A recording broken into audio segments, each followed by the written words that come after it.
Hello everyone, so I'm going to be giving my review on chapter 7. Now I have no sketches for you today, so let's just get straight into it. So, chapter 7 of Darth Plagueis.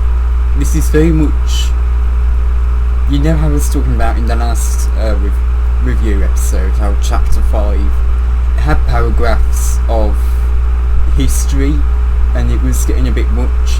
And this is just a whole, this is literally just a chapter of history, going into Plagueis' past and the Mune's past, the past of Tenebrous and Venemus. So it really is, this is pretty much just a lore dump chapter.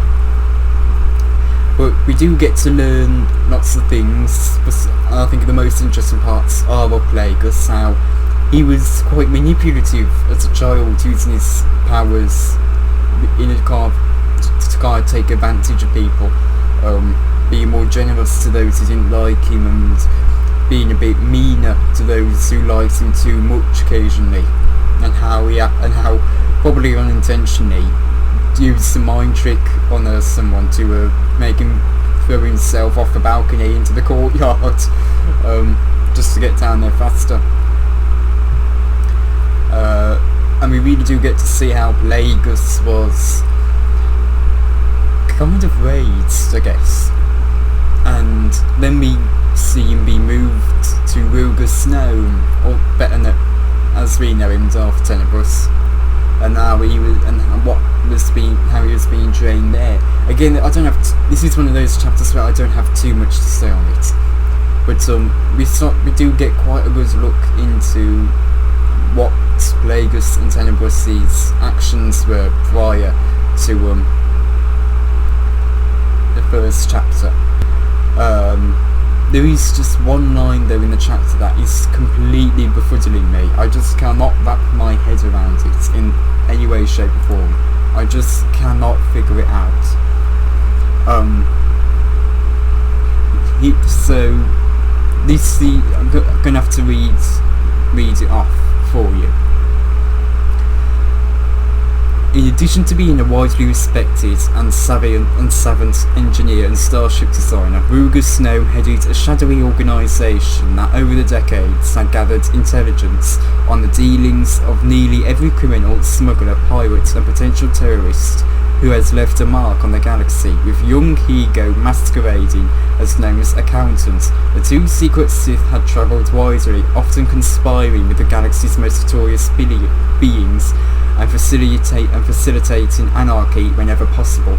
And this science just completely befuddles me, because it's the Sith are going to, because we know that the Sith are wanting to be the rulers of the galaxy. That's the whole thing of the grand plan: topple the Jedi and take back control of the galaxy. But here they're talking about facilitating anarchy, and that does not line up with their intentions. It doesn't make any sense to me, because anarchy is, you have no leader, there is no one leading the cause. It's, you know, you're working pretty much as a community, and yeah, it's, you know, it's pretty much no laws. So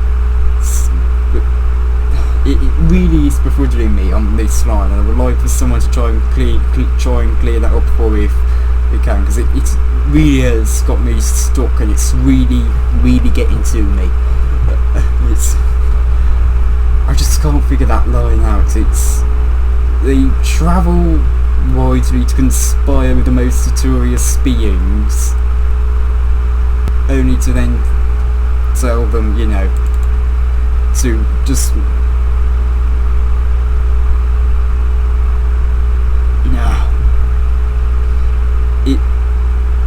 it doesn't make sense to me. It just doesn't. It's really getting to me. Like, so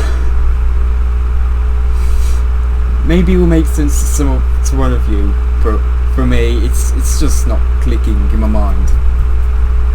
But yeah, this one again, there's not a whole lot to say on this chapter.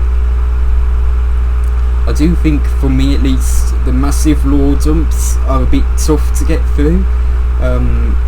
I don't mind them in moderation, like in chapter 1. It's just when it's in a grand scale where you have an entire chapter dedicated to it, it does come across as a bit much, I think. And I think for some people it's you just want to continue with the story. The chapter 7's and parts of the chapters, and probably chapters later on, are probably going to be a bit of a tough read for you, unfortunately. But for me, I'm just about able to manage them. But it can be a bit of a tough thing to get through. And going back to that line I was talking about at the very end of the chapter, it mentions the wretched of the galaxy being converted to the cause. The powerful will now need to be brought together, with Darth Plagueis as their leader, manipulating the actions of an important few to control the behaviour of countless trillions. And it's